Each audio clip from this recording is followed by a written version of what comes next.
Good morning students. Previous lecture में हमने emission and adsorption spectra देखा था, बराबर।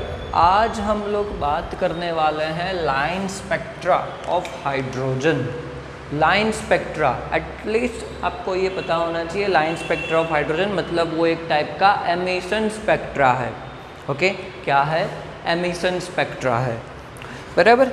तो बेसिकली उसके अंदर बहुत ही सिंपल थियरी है कि अगर हम लोग यहाँ पे हाइड्रोजन मॉलिक्यूल ले रहे हैं, H2 मॉलिक्यूल, बराबर, ये क्या है? H2 मॉलिक्यूल है।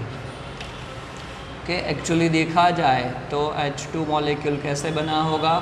हाइड्रोजन हाइड्रोजन के बीच में एक सिंगल बॉन्ड होगा। Okay, so when electric discharge, or we can say that ray of light incident of on H2 molecule, बराबर। चलो यहाँ पे बोल देते हैं कि ये इलेक्ट्रिक डिस्चार्ज है और या तो फिर रे ऑफ लाइट है।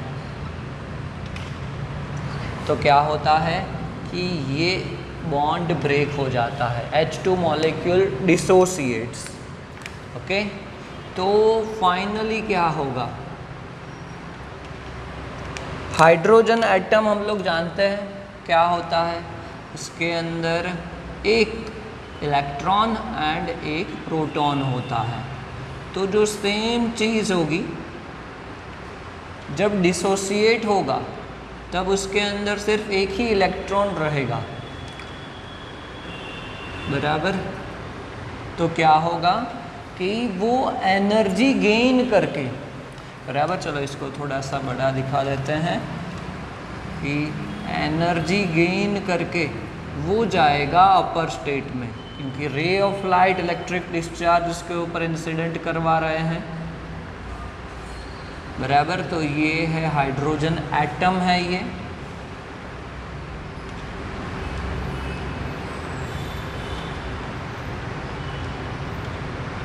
के बॉन्ड ब्रेक हो गया H2 मॉलिक्यूल का, हाइड्रोजन एटम में कन्वर्ट हो गया। तो ये लोअर एनर्जी स्टेट से हायर एनर्जी स्टेट में जाएगा एक्साइट होके, बराबर। ये थियरी हम लोग आगे भी पढ़ चुके हैं। फिर क्या होगा कि वो जब वापस आएगा अपने ओरिजिनल स्टेट में, अपने ओरिजिनल ऑर्बिट में, तो वो अपने अंदर से इलेक्ट्रोमैग्नेटिक रेडिएशन प्रोड्यूस करेगा, बराबर। ये इलेक्ट्रोमैग्नेटिक रेडिएशन अगर उसका हम लोग एक स्पेक्ट्रा बनाते हैं, उसको क्या बोलेंगे? हाइड्रोजन स्पेक्ट्रम बोलेंगे। ये क्या हो जाएगा? Hydrogen spectrum.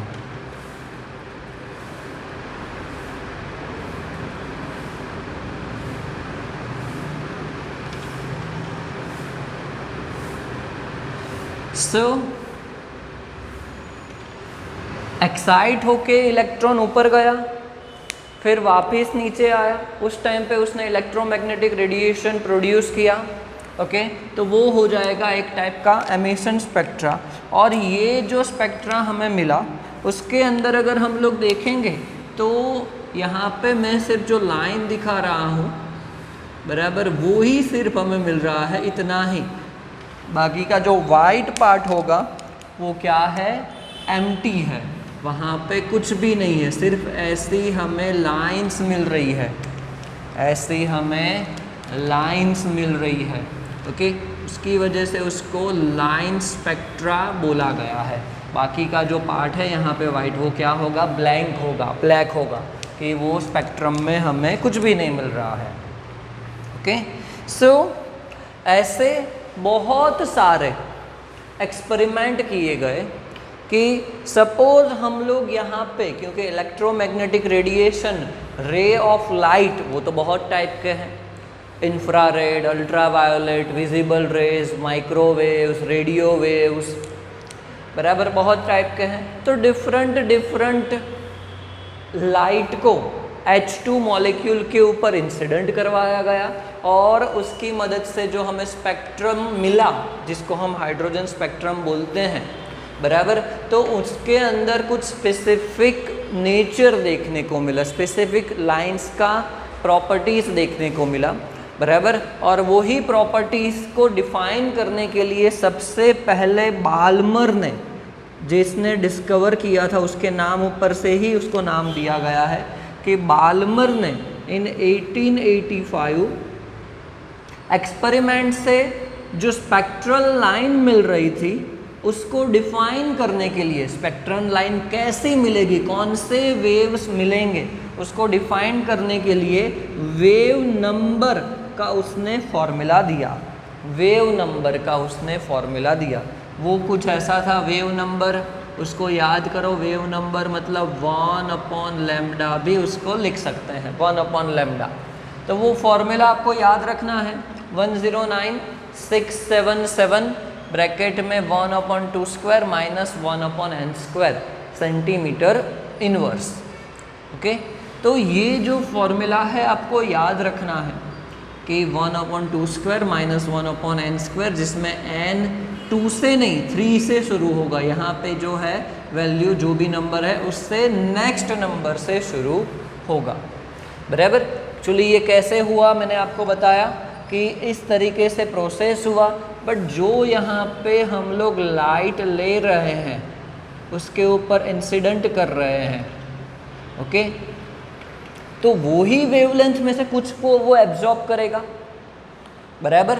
इसका मतलब अगर हम लोग लाइट बदल दें तो वेवलेंथ बदल जाएगी, क्योंकि लाइट की जो प्रॉपर्टीज़ है, मतलब उसके जो पार्ट हमने डिवाइड किए हैं वो क्या है, अकॉर्डिंग टू वेवलेंथ है। अगर हमने विजिबल रखा है तो फिर क्या होगा, 400 to 750 नैनोमीटर होगा। अगर अल्ट्रा वायोलेट रखा है, इंफ्रारेड है, तो डिफरेंट हो जाएगा, बराबर। तो यहाँ पे लाइट कौन से यूज़ की गई, तो अल्ट्रा वायोलेट, देन विजिबल। बहुत सारे साइंटिस्ट ने एक्सपेरिमेंट किया इसके ऊपर, एंड इंफ्रारेड, बराबर। तो लाइट इतनी यूज़ की गई जिससे हमें रीजियन पता चलेगा कि ये जो स्पेक्ट्रल लाइन है वो अल्ट्रा वायोलेट रीजियन में आता है, क्योंकि उसने उसके वेवलेंथ वाली लाइट को एब्जॉर्ब किया था और एक्साइट हुआ था, बराबर। और वही वेवलेंथ वाली लाइट को वो एमिट करेगा, ओके। तो बेसिकली बहुत सारे साइंटिस्ट ने इसका ऑब्जर्वेशन किया। उसके अंदर एक बहुत ही इम्पॉर्टेंट जॉनस रिडबर्ग, उसने ये सारी लाइंस को ऑब्जर्व किया, बराबर, और हाइड्रोजन स्पेक्ट्रम को डिस्क्राइब करने के लिए एक जनरल फार्मूला दिया, बराबर। और वो जनरल फार्मूला कुछ ऐसा है, 109677 ब्रैकेट में 1/n² minus 1/n² centimetre inverse. अगर हम लोग n1 1 लेते हैं तो n2 होगा, किससे स्टार्ट होगा, n1 + 1, n1 + 2, n1 + 3। Same way n1 अगर हम लोग 2 लेते हैं तो n2 3 से स्टार्ट होगा, n1 3 लेते हैं तो n2 4 से स्टार्ट होगा, बराबर। जिसके अंदर 109677 है उसको क्या बोला गया है, Rydberg's constant. It is known as Rydberg's constant. Basically hydrogen spectrum से हमें बहुत सारी इंफॉर्मेशन मिली थी और वो बहुत ही इम्पोर्टेंट प्रूव हुआ था एटम का फॉर्मूला, एटम का स्ट्रक्चर प्रूव करने के लिए। तो स्पेक्ट्रल लाइंस ऑफ हाइड्रोजन देखते हैं तो डिफरेंट साइंटिस्ट के नाम के ऊपर से सीरीज़ बनाया गया कि जिसने भी डिस्कवर किया उसका नाम दे दिया गया सीरीज़ को। तो लाइमन ने अल्ट्रा वायोलेट रीजियन में, जिसमें n1 आपका 1 होगा एंड n2 2 से स्टार्ट होगा। बाल्मर विजिबल, ये MCQ में पूछा जाता है, बराबर। तो आपको याद रखना है Balmer, Lyman, Balmer, Paschen, Brackett and Pfund. Okay, आपको साथ में ऐसे ही सीरीज़ में याद रखो तो इजी रहेगा समझना।